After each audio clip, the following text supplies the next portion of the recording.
Want to grow on TikTok? Join our agency for support with expert mentoring, stream protection, and audience growth. It's time to level up. Scan the QR code or click the link in the description to join today.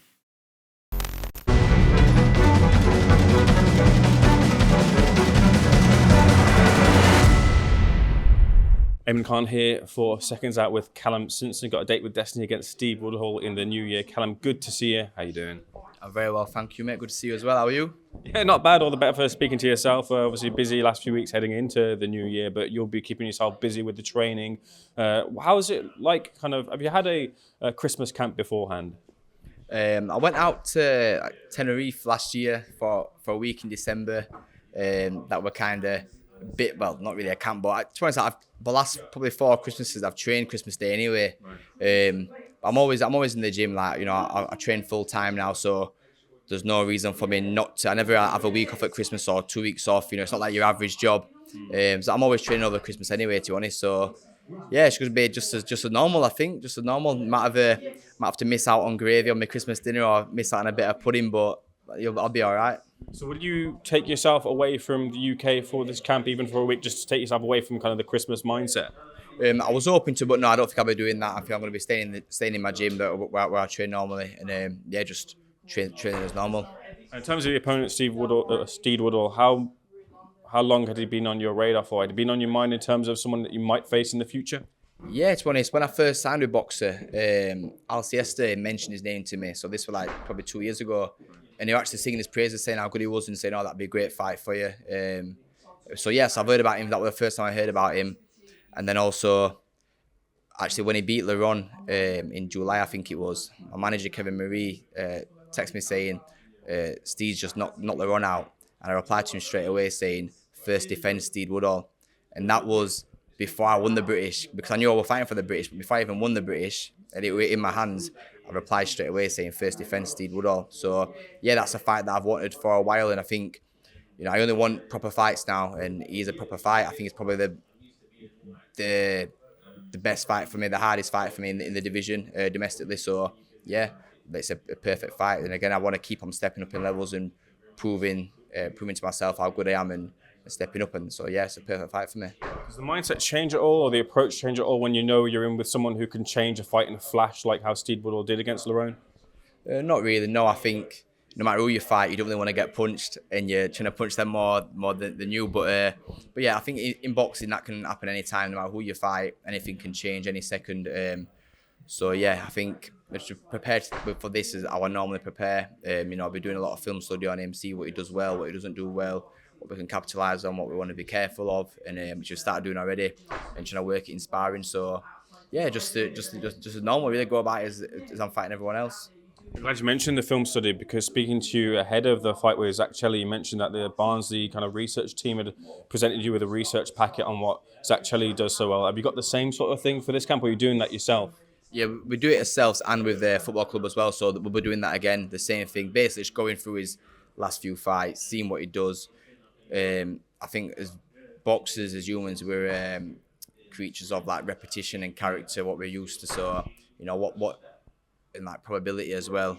But you know, anything can happen on fight night, anything can change. But if I can go into that fight the best prepared for Steed, what he does, then I feel like I've got a better chance of winning. So yeah, just try and go into every fight as prepared as possible. Did you find that useful against Zach? 100%, definitely. And there's a few. It's not just Zach. We've done it ourselves before for the Boris Crichton fight. We actually watched him box. We watched Steed fight Boris Crichton for that fight. And yeah, so basically when I get in the ring, it's like it's not the first time seeing it. It's nothing new. We've seen it on the film study plenty of times. We'll get sparring partners in to drill it. So to kind of reenact what Steed does, or what we expect him to do. And I've got to try and we do the drilling, technical drilling, and it's something that I did with Fobatebiev as well when he fought Anthony Yard. I were kind of imitating things that Yard does, and again repeating that and drilling and technical things. So we've kind of brought that into my camp as well now. So yeah, we do it again. It's things that we take from world level fighters, and that's what I do. And it paid off in the Chelli fight, paid off in every fight I've done, to be fair, since I signed with Sky, and hopefully it'll pay off in the next fight as well. Did you pick up anything from Yard's game that you've added to yours? From Yards? Not really, no. Not really. No. Does it quite translate? No, not really. I feel like I'm just there's nothing from Yard's game that I've added to mine. I think we do some things similar. We both like to defend like shoulder roll. I think we're both quite quick, powerful. But you know, it is a different. He's a bit shorter than me. I'm taller. Yeah, but two different styles. Yeah. So does that mean that with this fight that you can't go over to Baturbev's camp if you were asked to? It would mean that you'd have to miss out on that opportunity, which is such a good opportunity for you the first time around. Yeah, I wouldn't be going back unless it was after my fight. If I come through this fight, no injuries, no cuts, anything like that, then I'd be happy to go over. But well, may not. It depends how I am. It depends what fight I've got lined up next and what I've got planned, booked in. But yeah, an amazing experience the first time. But when I went there the first time, I think I was 10-0 before I signed with Boxer. I was still like a prospect coming through, whereas now I'm a main event headline fighter now. I'm not the same person. I'm not the same position that I was in last time. Now it's about focusing on myself. You know, now I was his sparring partner, getting paid to come over. Now I'm paying my own sparring partners, flying my own sparring partners over. So I've got to focus on my own career. And if sparring Baturbia ever aligns with that, then I will. That'd be great. But whether it will or not, we'll see. From the start, when I'd heard you sign with Boxer, there was obviously a lot of kind of excitement surrounding from the Boxer team about you and the potential that you have and how far you can go. Look, of course, you obviously captured that British title last time out, but where do you feel right now as a fighter, and how far do you feel you are away from that world scene? Not far at all. I think 2025 is going to be a massive year for me. I want to obviously win the British outright, push onto European level. And yeah, I think 2026 that's when I'll be on the fringe world level. Yeah, like I don't want to hang around too long. I want to, I feel like I'm not on my peak yet, but not far off my peak. And I want to be at world level when I hit my peak, and I want to stay up there as long as possible. I don't want to just have one world title fight and then go downhill. I want to be up there and I want to stay up there. And so yeah, I feel like 2025 is going to be a big year, probably a big career defining year for me. And then 2026, we'll hopefully be looking at world level. Speaking of that Baturbia versus Baturbia experience, it's now been announced that the rematch with Bivol is going to happen. Do you feel it's a close fight the second time around? Do you feel that Baturbia gets the victory the second time around as well? I think he does, yeah. I think the fighter that's got the most to improve on since the first fight is Baturbia. I think Bivol did everything he could. I think he boxed great. What he could do better, I'm not too sure. But I feel like Baturbia, even after speaking to his team like immediately after the fight, they were saying a lot of things they were asking from him he wasn't doing. And yeah, I think there's a lot more he can improve on that he could do better next time. So I think Baturbia will win probably by a wider or by a stoppage next time. From what you saw when you were first hand in the ring with him to what you saw against Bivol, was that basically like a carbon copy, or is he different in sparring as he is to fight night? What do you think for your eye?